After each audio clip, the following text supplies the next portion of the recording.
one of the driving forces in some of the progress we've made as a city. Dave, are you going to run for re-election? I certainly hope you do. I haven't talked to my wife yet. You haven't talked to your wife? You want me to talk to her? Because we really need you on the council, buddy.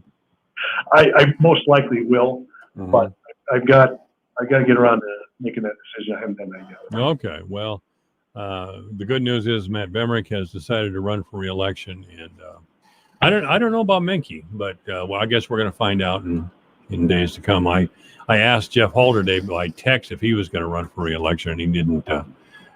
He responded, but he didn't give me an answer on that. So anyway, what we're here today to talk about with Dave is Floyd of Rosedale, which I would tell you would not have happened without Dave Flattery. It was a passion of yours. You were lit up, and I have to admit, Dave, when you first started coming around talking about that, I thought, what the hell is he talking about? Has Dave lost it? But I've come around on the idea, and I'll tell you my feeling, Dave. And we've talked about it before on here. I thought that having a pig on the edge of town made us look like hillbillies or something, but really it's a local story. It's a statewide story of Floyd of Rosedale. Tell us the Floyd of Rosedale story again. Well, I'll talk about how I got involved. I come from a family of 6 kids. 4 of them are Iowa Staters, or 5 of them are Iowa Staters, and 1 is a University of Iowa graduate. And Mom favored him the most. Mom liked the University of Iowa as well. She loved Jim Zabel, loved listening to the radio, and I like radio too. And that's why I like that. And so Mom always talked about Floyd of Rosedale become Fort Dodge. And of course, I never paid a whole lot of attention to it. Matter of fact, it just would not, because I'm not a Hawkeye fan. Yeah. People know that. Who was the one in your family that was a Hawkeye? My brother Joe, who's a retired attorney in Lincoln. Okay.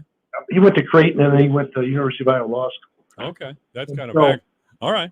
And anyway, so I want to say probably 5 or 6 years ago, I pulled up on the internet about Floyd of Rosedale or whatever, and I knew he was the most popular, probably arguably the most popular traveling trophy between the University of Iowa and the University of Minnesota. But I didn't know the story behind it, the racial element. And the guy by the name of Ozzie Simmons, who was second-team All-American for the University of Iowa in 1934, and they go up, the Hawkeyes go up to Minnesota, and they play, and I think it was Minnesota. Well, I don't know if it was there or if it was a home game or whatever, but Iowa or Minnesota beat up on this guy pretty well. And of course, he was African American. And so there's a racial element to it. And Ozzie Simmons, I think to his death, didn't pay that much attention. It wasn't that big a deal. But for the governor of Iowa, it was a big deal. And for the fans from Iowa, it was a big deal. And so those tensions, because of it, over the next year grew quite strong to the point where the University of Minnesota football team had to stay in Quad Cities the eve of the game, the night before the game, because if the fans at Iowa were, they were to lynch them, the Gophers. So to ease the tensions, the governor of Iowa, who was Floyd B. Olson, wired the governor of Iowa, the name escapes me right now, but he said, hey, let's settle this thing, and to settle our differences, whoever loses the next game between the Hawks and the Gophers has to present a prize piece of livestock, pork, to the winning governor. Well, naturally, Iowa lost. I might say that because I think Minnesota was like 4-time national champion prior to that. And so we had a guy from Fort Dodge, Al Loomis. He owned the Rosedale Farm just east of town. I remember as he said. He also owned the creamery downtown, and he had political connections. So he called up the governor of Iowa and says, I've got this pig. He's the brother of the Blue Boy who appeared in the movie State Fair. State Fair. And so that was the deal. So Al had this pig. They walked it up, him and the governor of Iowa walked it up to the State House in Minnesota, and they named him Floyd after Floyd B. Olson, and Rosedale after the Rosedale Farm. And so I think Floyd lived for maybe another year and a half. They all thought he was vaccinated, but I think he died of cholera or something. So he's buried in southern Minnesota somewhere, not far from the Iowa-Minnesota border. And so what replaced the live pork was actually this trophy, and that's been, the traveling trophy for the last 70, 80 some years. Yeah. Oh, And yeah. so the idea, I thought, well, what a story. What a story. And what a legacy to Fort Dodge and to Al Loomis. Now, we can't forget to note that the Floyd of Rosedale trophy is given to the winner of the Iowa-Minnesota game every year. Right. And it's happened every year since then, That's which right. is kind of a big deal because by the way, I have no respect for anybody who calls themselves Gophers. You know what I mean? But it's been in Iowa's position for the last few years now. So, Right. So anyway, I thought, what a great story. And so I started questioning people around town. Do you guys know the story behind Fort Rosedale? No. Most Hawkeye fans probably do, but the average citizen didn't. That's from Fort Dodge, a racial element, didn't know any of that. And there was quite a few Hawk fans that probably didn't know about either. So I thought that's a story that needs to be memorialized and needs to be recognized in a form of whatever. So me and Bemrick talked about putting putting a four-season shelter out there and talk about the stories behind it, about Lily DeMita, who is married to Al Loomis, who is formerly married to Errol Flynn, famous movie star, and Lily DeMita was too, and she's buried in Fort Dodge. The fact that Ronald Reagan broadcast that game in '34 and called Ozzie Simmons the greatest running back he'd ever seen. The fact that Tom Schmoker was a neighbor to it and knew Al Loomis and eventually owned the Rosedale farm and gave money to the aquatic center that eventually is now the home of Floyd, will be the site of Fort Rosedale. So all these background stories that intrigued me. So the four-season shelter cost prohibitive. Then we thought we'd put it in the roundabout. Well, there's goofy Hawkeye fans that would probably try to climb up, and so risk. And so we thought, let's put it on the aquatic center site where the Rosedale farm was. And that's where if you go by there's a plaza out there, the northeast corner of that intersection of the 32nd Street roundabout. So that's where we settled. And so now Floyd he was supposed to come in this week, but Floyd's pretty sensitive to weather. On Wednesday, he was supposed to be on Wednesday. He's kind of a fair weather fan. So he doesn't like bad weather. So now he's coming on Tuesday of next week. Tuesday of next week. Yep. This is going to be cool. So he stands 14 feet tall. With the 14 feet. Wow. 3,500 pounds estimated at. He'll see a pig fly. He'll be set with a crane. So you'll be able to see a pig fly if you want to go out there and view it. Our artist is a guy by the name of Dale Merrill from Mount Vernon. And what's unique about this too is that it is art. I mean, we can call it a pig, but it's art. It's where the three triangles of art, agriculture, and athletics all come together, which is pretty rare. So that's what we'll see out there, and we hope it becomes a destination for not only people that want to visit it, but who knows, maybe ESPN, former players. I'll probably ride my bike by it, look at it, but I won't float it because I'm not a Hawkeye fan. So, matter of fact, during the dedication, I may wear my leather jacket. That's an odd twist to all of this that you, a diehard Cyclone fan, would be the impetus behind memorializing Floyd of Rosedale in Fort Dodge. Well, yeah, that's right. But on our committee, Scott Johnson from Kalen Johnson, a Cyclone alum. Yeah. Carissa Harvey ran track at Iowa State. She's an Iowa Stater, and she's been great. Our committee members have all been great. Terry Menke, yeah, a South Dakota grad, and another Iowa Stater, and it escapes me right now, on our committee. But we've had great committee members.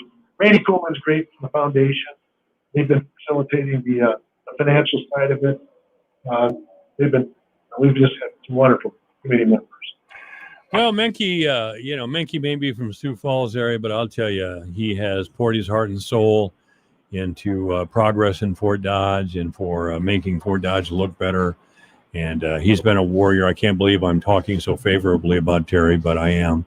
Oh, you're right. He has Well, patience and he's a doer. That's a good sign. yes, he is. He doesn't. I mean, the Memorial Park out there wouldn't have happened without Terry. You know, Right. I mean, he was behind that. He's been behind some other very, very worthy projects, and yeah, we can't forget that. I think we've had guys like you and Terry and a couple others step up right when we needed them to, and we still need that happening today.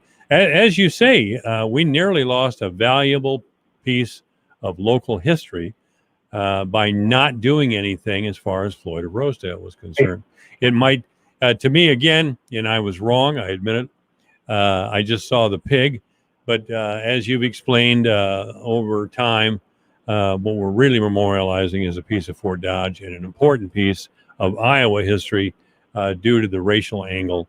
And that, by the way, that's not the only time that Iowa has stepped up. A football player by the name of Johnny Bright, one of the linebackers for Oklahoma, smashed him in the face, broke his jaw. I think Johnny Bright played for Drake, actually, back in those days. And that was a disgrace. And people still talk about it today, the reaction that the people of Iowa had to that disgraceful incident.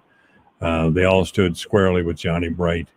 And that's a good reason to feel proud of the state of Iowa and being an Iowan. But, you know, and Floyd of Rosedale can take his place with that proud history as well. Well, I'm glad you're doing this, Dave. You know, proud of you, buddy. And thank you, Mike. And one thing, you know, I said I'm not a Hawkeye fan. I mean that in jest. It's just a friendly rivalry we have. well, I know that. I mean, of course, your friend Nevin is always here to remind us of your ineptitude and your lack of real ability. But but I really haven't seen him carry the ball that far. You know what I mean? And, you know, he's a Blue Jay, and Blue Jays they don't go very far. Well, he was what, a jackrabbit in South Dakota, or what was he? He played soccer, I think. Yes, he did. I busted him about it the other day, and yeah, he. I would have loved to see him in those little soccer shorts, but I think he's the first collegiate player in the United States to play soccer. That team was. No, I think he was. He was the first guy to play on the first soccer team in the United States. No, I don't know, but nobody played soccer back in the 70s. No. 70s. So, yeah, they were desperate. I think even Nevin said that. Nevin's a good guy. You know, he is, and I hope we can do. You know, Nevin and you and others have been working on the Warden Plaza forever, and it doesn't seem like we're ever getting anywhere. But I got to go, Mike. yeah, I'm sorry. I just got myself talking here. I apologize. Thank you for. Thank you, Dave. All right. Have a good weekend, Mike. Yeah. Dave's one of those guys I can start talking to before I know it. An hour has gone by. But anyway, it's great. Great. We're going to have this Floyd of Rosedale ceremony coming up next week. Once again, the weekend weather is terrific. It's going to be clear with highs in the 80s, so we're okay. We're okay, definitely. The obituaries this hour are brought to you by the historic Bruce Funeral Home at 923 First Avenue South here in Fort Dodge. You may contact the historic Bruce Funeral Home by calling 515-576-5117 or online at www.brucesfuneralhome.com. Pamela Axness has died. Pamela Axness died on July 3rd at the Friendship Haven at the age of 84. She had a funeral service July 9th at the historic Bruce Funeral Home with Pastor Emily Sauer of St. Olaf Lutheran Church officiating. Obituaries this hour brought to you by the historic Bruce Funeral Home at 923 First Avenue South here in Fort Dodge. You may contact the historic Bruce Funeral Home by calling 515-576-5117 or online at www.brucesfuneralhome.com. It's 4:50. I'm Maria Bartiromo, and this is the Fox Business Report. Stocks selling off into the close and finishing lower for the day and week as inflation fears overshadowed strong retail sales numbers and better than expected earnings results. The University of Michigan's Consumer Sentiment Index dwindled in the first half of July, worse than economists estimated, who projected an increase. The Dow falling 299 points, the Nasdaq down 116, S&P 500 down 33. And shoppers increased their spending in June, giving a boost to the economic recovery. Consumers spent more last month on clothing and dining out, with retail sales rising 0.6% compared with May, according to the Commerce Department. And Moderna stock jumped over 10% in a down market following news that the drug maker will be added to the S&P 500, replacing Alexion Pharmaceuticals. The change will happen ahead of the market's open on July the 21st. That's your Fox Business Report. I'm Hillary Barsky, invested in you. This year, the Tunnel to Towers Foundation is honoring heroes with 200 mortgage-free homes. A never-forget walk, more than 500 miles through 6 states in 42 days, culminating at Ground Zero on 9/11. Tower of Light tributes, names of those lost to 9/11 illness, are being read on September 12th, and names of all lost in the War on Terror are being read on Veterans Day. Donate $11 a month at t2t.org.